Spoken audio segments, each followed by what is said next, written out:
local news leader.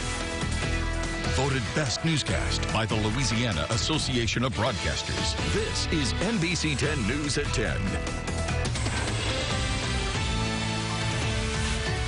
Good evening, I'm Bodie Brooks. We begin tonight with breaking news that is devastating many across the political world tonight. Congressman-elect Luke Letlow has died from complications of COVID-19. Luke Letlow was born on December the 6th, 1979 to Diane and Johnny Letlow, a retired pharmacist and volunteer fire chief for the Start Fire Department. Letlow, a ninth-generation Louisianan from Start in Richland Parish. He attended Start Elementary, Washita Christian High School, and was a graduate of Louisiana Tech University in Ruston, earning a bachelor's degree in computer information systems in 2003. Letlow's first job was as a shoe salesman back in high school.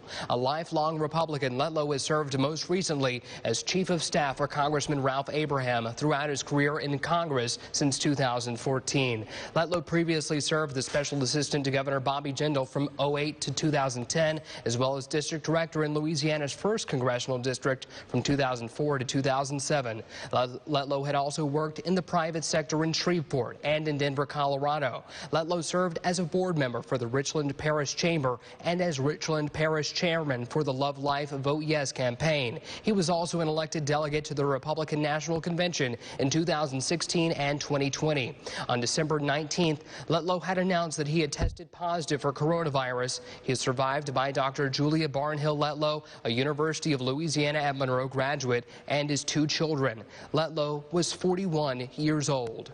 Our team had the chance to speak with Letlow several times just after winning the District 5 congressional election on December 5th. NBC 10's Hunter Elise joins us with some of the congressman's last statements. Hunter? Bodie, that's right. We've done numerous amounts of interviews with Congressman-elect Luke Letlow. Of course, that most recent just minutes after he won 5th Congressional District. Here's what he had to say then. Look, I'm so excited. I'm obviously very blessed. I care so much about our people. I care about this district, and that's why we're here. That's why we sign up to serve others.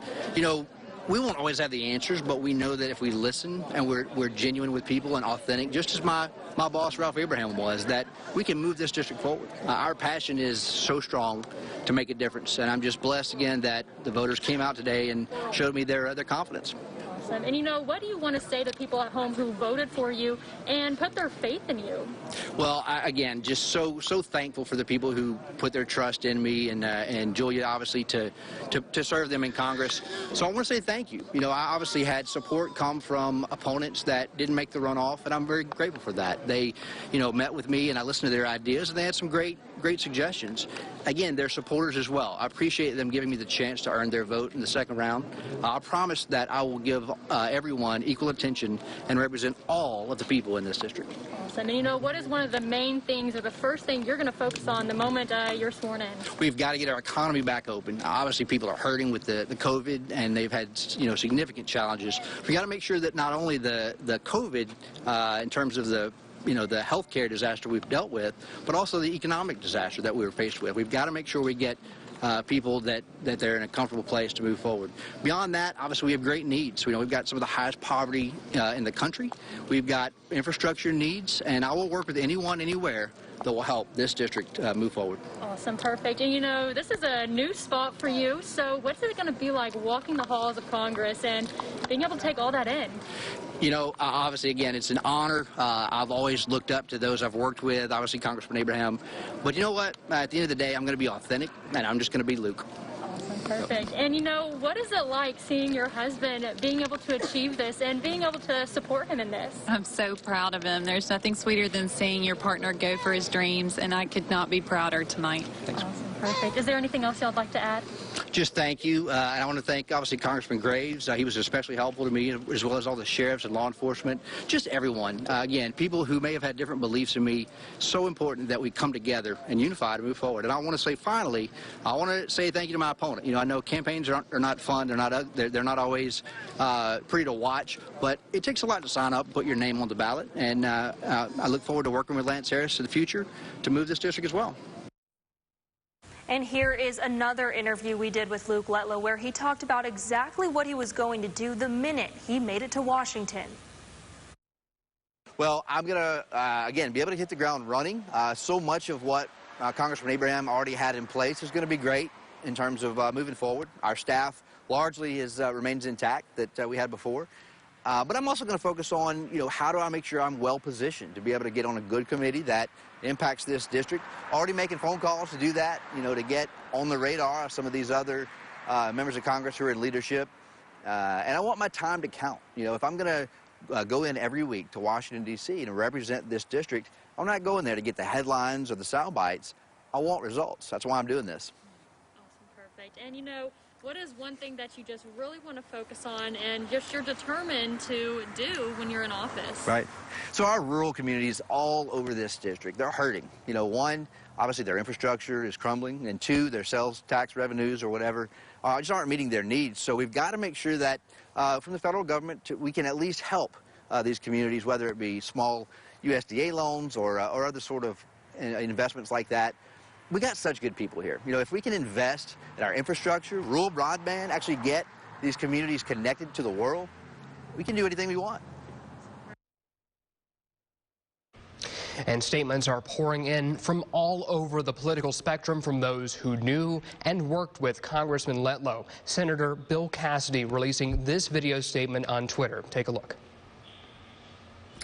It's now public that Luke Letlow has died.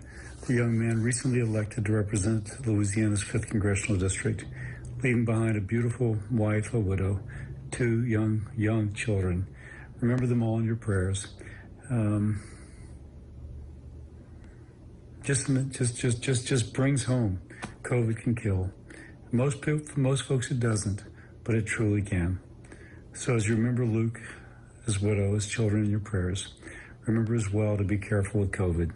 Do everything we know we should do. And Senator Cassidy obviously quite shaken, as you can see there, from having personally known and worked with Congressman-elect Luke Letlow. Cassidy himself having been one of the 50 or so people elected to Congress who has been diagnosed with coronavirus and had survived it. Congressman-elect Luke Letlow would be the first elected member of Congress to have died now. We've also seen Senator John Kennedy release a statement on Twitter saying, Becky and I, along with my team who knew Congressman-elect Luke Letlow well, are heartbroken. For years, Luke has served Louisiana tirelessly. More than that, Luke was a loving husband and father. Please join us in praying for the Letlow family during this time of incredible loss. Attorney General Jeff Landry issuing the following statement upon the death of Louisiana Congressman-elect Luke Letlow, saying this: Luke Letlow led an honorable life in public service to our state and our nation. Luke was a true statesman committed to making Louisiana better. Luke's death is a great tragedy, and Sharon's and my prayers are with Julia and the kids. And this next statement from Governor John Bel Edwards saying, quote, it is with heavy hearts that Donna and I offer our condolences to Congressman-elect Luke Letlow's family on his passing after a battle with COVID-19. Congressman-elect Letlow felt a calling from a young age to serve the people of his home state, working behind the scenes for former Governor Bobby Jindal and serving as chief of staff to Congressman Ralph Abraham, who he was recently elected to succeed. COVID-19 has taken Congressman-elect Letlow from us far too soon. I am heartbroken that he will not be able to serve our people as a U.S. representative, but I am even more devastated for his loving family. I hope all of the people of Louisiana will join Donna and me in praying for Congressman-elect Letlow's family, especially his wife Julia and their 2 children, his many friends, and the people of the 5th Congressional District. Louisiana has lost more than 7,300 people to COVID-19 since March, and each one of them leaves a tremendous hole in our state. Governor Edwards has ordered flags to be flown at half-staff on the day of Congressman-elect Letlow's funeral. The Congressman-elect's death obviously having rippling effects all across the political world. The newest member of the NBC 10 team, Christina Jensen, joins us now with ULM political science professor Dr. John Sutherland on the line to talk more about that aspect. Christina? Yeah, like you just mentioned, Dr. John Sutherland live with me on my cell phone tonight. Doc, can you hear us? Yes, thank you. So I want you to just take me through your emotions right now. Luke Letlow, 41 years old, 2 small children. What's going through your head? Well, I can remember Luke as a young staffer working for Governor Jindal's office, a kid that had worked his tail off, graduated from college, a lifelong Republican from a small community, an advocate for rural Louisiana, really understood the agricultural sector, but also had a very good knowledge of technology. But you could tell the kid was going places. I mean, even when he was very young, you knew that Luke Letlow was going to be, something in politics. And, for someone to be cut down at 41, I mean, my God, at 41 years old, leaving behind a wife and 2 young children, it's overwhelming. And it's just a real shame. Forget politics for a second. On a personal level, a real tragedy. And just like the tragedy experienced by so many around the state who have lost loved ones to COVID, 7,300 families around the state mourn, and it's unfortunate that this happened. What does this mean for the state of Louisiana in terms of politics? Well, I mean, you certainly lose somebody who probably could have, he had the charisma, he had the work ethic, he certainly had the financing, he knew the issues, he knew the people. This is someone who worked tirelessly when he was chief of staff for Congressman Abraham. This is someone who campaigned relentlessly. A real advocate for rural Louisiana is lost. You're just not going to find someone that young, that knowledgeable, ready to serve. It takes a whole lot. This is, entering politics. It's not for the faint of heart. And Luke dedicated himself to this. He wanted to achieve things, and for the district, it's a loss, and it's a loss for the state of Louisiana as well. Yeah, it is a loss. Is there anything else that you want people out there to know? Anything else you want to say? Well, I mean, at this time, everybody's kind of scrambling to figure out, what's the next step? What is there going to be a special election? And Louisiana's not immune to this. I mean, back almost 50 years ago, we lost a congressman in a terrible airplane accident that ultimately his wife ran for his office in a special election and then served for 8 terms. I'm talking about, of course, Hale Boggs and then his wife, Lindy Boggs.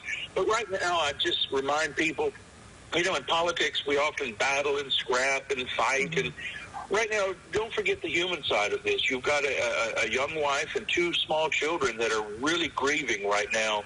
So we keep them in our thoughts and prayers. Exactly. Just like you said, do not forget the human side. Thank you so much, Dr. John Sutherland. Thank you for joining us. Thank you. I'm Christina Jensen, live in the studio.